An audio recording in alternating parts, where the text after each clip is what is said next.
women are good borrowers. They pay back on time and they service their loans. So non-performing loans from women entrepreneurs are quite low. This means that really we should do more as a government. So what we've done so far is, we already have a women's bank that is in place, and we continue every year to allocate capital to support that bank. But we want to do more.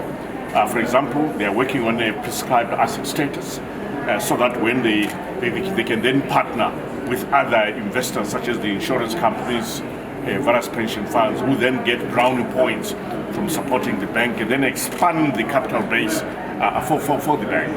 We're also working on a government guarantee to guarantee loans up to a certain level, loans that are borrowed from Women's Bank. The idea here is to remove the requirement for collateral, because collateral is one of the issues that pushes up women out of that borrowing market. So I want to remove the collateral requirement for a certain category. So working hard to improve access to capital for women, but also the issues around mentoring, make sure women can come up with bankable projects and mentor them as entrepreneurs. We run programs through the ministry and also through the bank on that front. But more needs to be done. But we're glad to see that Zimbabwe ranks well above the global average and Africa average in terms of women's empowerment or women's prosperity and sensitivity to women's issues. That is encouraging. That doesn't mean that we should stop. We should continue to do more. After all, when you empower a woman, you have empowered a nation. You spoke about democracies, too many democracies. What's your take about democracy in business? Thank you very much. So as government, we are aware that our processes can be bureaucratic.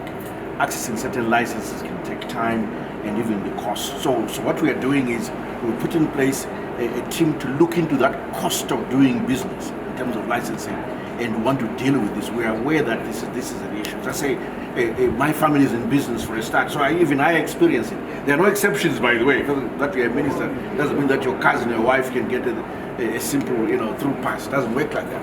You have to follow the steps, and we know that these steps are onerous and they need to be eased. So there used to be the ease of doing business index, as you know, from the World Bank and the IFC. That was discontinued, but the spirit must continue. So as a government, we want to continue improving the environment for doing business. There were also concerns by young women that some sort of political interference is seen sometimes.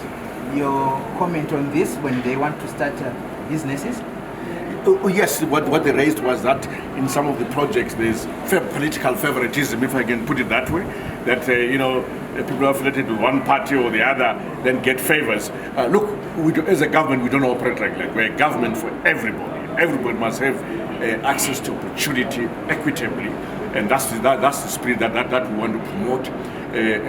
Under the, for instance, the road construction program, the large companies who are awarded contracts have been empowering women contractors, and they were able to show that evidence.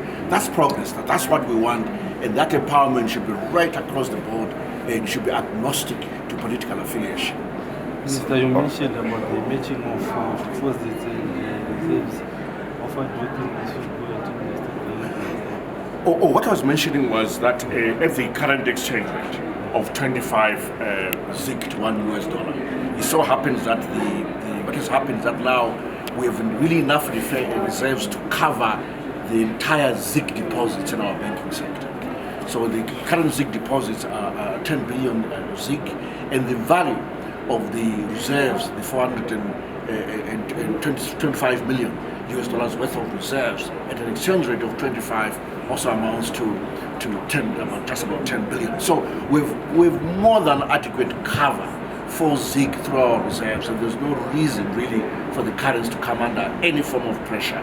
We have adequate cover, and that's what we want to assure the Zimbabweans on.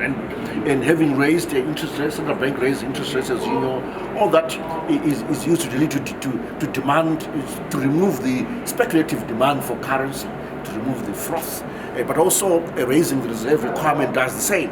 It just increases the cost for anyone, for banks to lend out for speculative purposes, but to lend out for real investment, because they will need a return, because that part that is retained by the central bank under the reserve requirement rule earns a zero interest. So you have to make up for it by investing in a productive activity. So all these measures are really designed to strengthen our currency, to make it currency that you can save in and you can transact in. So far so good. I'm very pleased with the impact of the measures. So calls to extend the US dollar usage beyond 2030 seem to be growing much louder. Is there room to come out the policy announcement? I don't want to comment on that for now. I think for now, let's love our currency, let's love our ZiG. We're still in a multi-currency regime. Let's love that. I don't want to speculate on the future.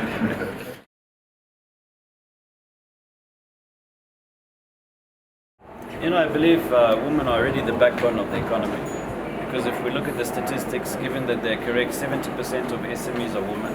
This means that the greatest growth you can have in the economy normally comes from your SME sector. This means that the women of Zimbabwe can provide the platform for the greatest growth of the economy.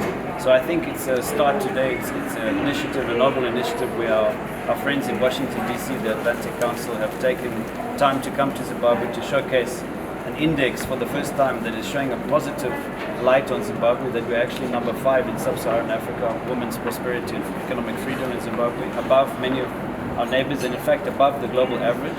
And I think that this initiative is something that can be taken forward. Looking at such a partnership with such a company, do you see it bringing tangible positives to the country? Absolutely. I think everything starts with dialogue. And for too long we've looked at government and private sector as separate entities. They should be looked at as one. And I think the dialogue today that the Washington DC think tank provided was for private sector and government to come together and start to say we have to collaborate. Government cannot do it on their own. We as private sector need to be heard. There are certain things that we need to be assured of to give us the confidence that we can make the investment, that we can build the economy. Thank you, Mr. Shop.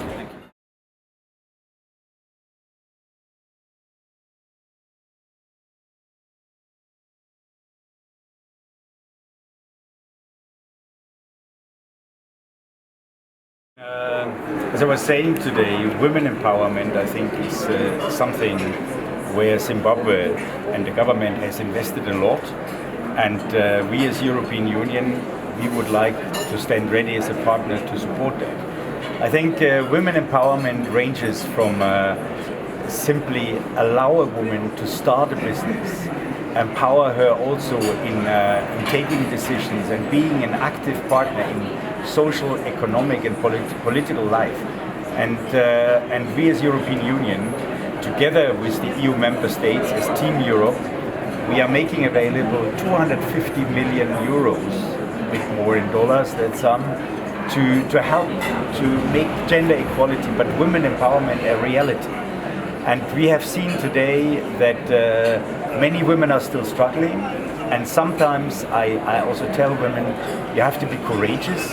Men are much more courageous. They start businesses without having thought so much about it. They take jobs without having thought so much about it. Women often think not twice but 10 times. And I think we also as men have to support their endeavor to start a business, to take up a job. We have to help them to have the courage to go ahead. And as European Union, I think we also stand ready to support that financially. Thank you.